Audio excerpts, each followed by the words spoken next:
Have you ever wondered how cheese is made? Well, you're in for a treat. Today, we're diving into the art of cheese making, a process that dates back thousands of years and spans across countless cultures. From the creamy brie of France to the crumbly feta of Greece, cheese is an integral part of cuisines around the globe.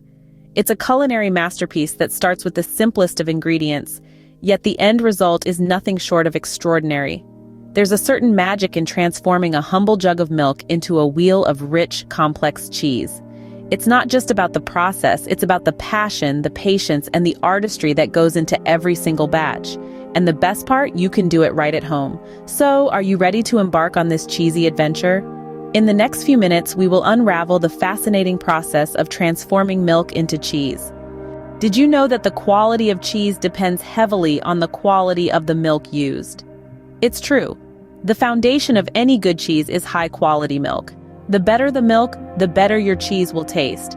Now, there are several types of milk you can use for cheese making. Cow's milk is the most common.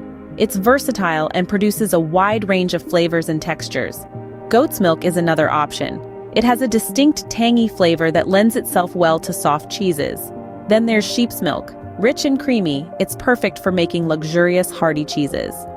Each type of milk brings its own unique character to the cheese, influencing not just the flavor, but the texture too.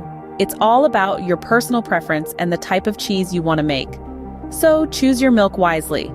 Now that we have our milk, let's move on to the next step, curdling. The curdling process is where the magic begins. You see, curdling is the act of turning our lovely milk into a thickened mass. This transformation is a fundamental step in cheese making, and it's all thanks to a little thing called science. To kick off the curdling process, we introduce starter cultures or acidic substances to the milk. These are the catalysts that spark the magical transformation. Starter cultures are essentially friendly bacteria that munch away on the lactose in the milk, producing lactic acid. This acidification process changes the pH of the milk, making it more acidic. On the other hand, acidic substances can be something as simple as lemon juice or vinegar.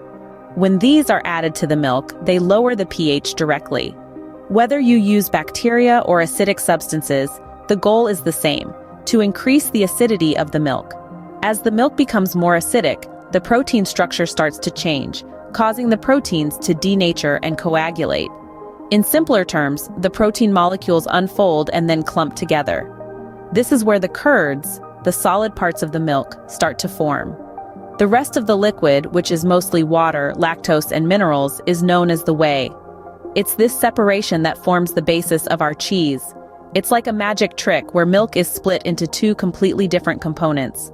The curds are what we're after. These little solid masses are packed with protein and fat, which are the building blocks of the cheese. They're the stars of the show, and everything we do from here on out is to make them shine. The whey, while not the main event, is not to be wasted. It's packed with nutrients and can be used in a variety of other culinary endeavors, like making ricotta cheese or baking bread. With our curds separated from the whey, we can now move on to the next step, cutting the curds. Cutting the curds is a crucial step that affects the final texture of the cheese. Now with our curd set and firm, it's time to cut it into smaller pieces. This process is essential as it allows us to release more whey, the liquid part of the milk. The more whey we expel, the drier and harder our cheese will become. Let's delve a bit deeper into the impact of the size of our cut curds. If you're aiming for a softer, creamier cheese, you'll want to leave the curds relatively large. On the other hand, if you're after a hard, crumbly cheese, you'll need to cut the curds quite small. It's all about finding that perfect balance to achieve the texture and hardness you desire. It's an art, really, and like any art, it requires patience and precision. But don't worry, with a bit of practice, you'll become a curd-cutting connoisseur in no time. With our curds cut and ready, we can now move on to the next step, cooking the curds.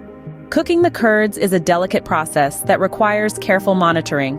It's a dance, really, between heat, time, and your curds, a ballet that unfolds in the warm heart of your kitchen. Think of this step as giving your cheese its character, its essence, its soul. The heat we apply, the way we stir the curds, the time we let them cook, it all comes together to shape the firmness, the flavor, and the texture of our final product, the cheese. Now let's get to the heart of the matter. The process begins by slowly increasing the temperature of our curd-filled pot. This is a gradual process, not a race. A slow and steady rise in heat will help maintain the integrity of the curds and prevent them from becoming too tough or too crumbly. As the curds warm, it's essential to stir them gently. This isn't just to prevent them from sticking to the bottom of the pot, though that's important too. Stirring helps distribute the heat evenly, ensuring that all the curds are cooked at the same rate.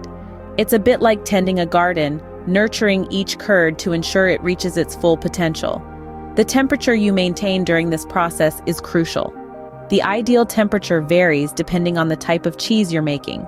For a soft cheese, you might want to keep it around 86 degrees Fahrenheit, while a hard cheese might require a heat of up to 102 degrees. Above all, remember that patience is your best friend in this process. It might take anywhere from 30 minutes to an hour, but this is time well spent. This is when the curds develop their flavor and texture, becoming more than just curdled milk, transforming into something special. Now that our curds are cooked, we are ready for the next step, molding and pressing. But that, dear friends, is a story for another scene. Molding and pressing are the final steps before our cheese goes into aging. These steps are crucial in cheesemaking as they determine the final shape and texture of the cheese. Let's delve a bit deeper into these processes. First, we have molding. This is where the cooked curds are shaped into the form that will ultimately become our cheese. So how do we do this? Well, it's pretty straightforward. We take the cooked curds, which at this point have a consistency somewhat like firm tofu, and place them into a mold. The mold can be any shape or size depending on the type of cheese we're making. From rounds and squares to hearts and even more intricate shapes, the possibilities are endless. It's this step that gives each variety of cheese its unique and recognizable form. But molding is not just about aesthetics. The size and shape of the mold also have a direct impact on the texture and flavor of the cheese. Smaller molds mean more surface area, which can lead to a firmer, drier cheese. Larger molds, on the other hand, can result in a softer, creamier texture. So the choice of mold is a key decision in the cheesemaking process. Once the curds are in the mold, we move on to pressing. This is where we apply pressure to the curds to remove any remaining whey. The amount of pressure applied can vary, but it's usually quite significant. This pressing process ensures that the curds knit together into a solid mass, and it also helps to develop the final texture of the cheese. Pressing is equally important for flavor development. As the whey is squeezed out, so are certain sugars and proteins. This changes the balance of flavors within the cheese, leading to a more concentrated and complex taste. With our cheese molded and pressed, the only thing left to do is wait. But remember, patience is a virtue, especially in the art of cheesemaking. The aging process is where our cheese develops its distinctive flavor and character. This stage, also known as affinage, is all about patience and precision. It's in this phase where bacteria and enzymes work their magic, breaking down proteins and fats into a complex mix of flavor compounds. Our cheese now takes on a journey of transformation, from a simple curd into a delicious, flavorful wheel of cheese. These microorganisms, our unseen culinary allies, help to develop the cheese's unique taste, aroma, and texture. The aging period can vary greatly, from a few weeks to several years, and it's during this time that the cheese's character truly emerges. A younger cheese might have a mild, creamy flavor, while an aged cheese becomes sharper, richer, and more intense. And there you have it, the fascinating process of making cheese from start to finish.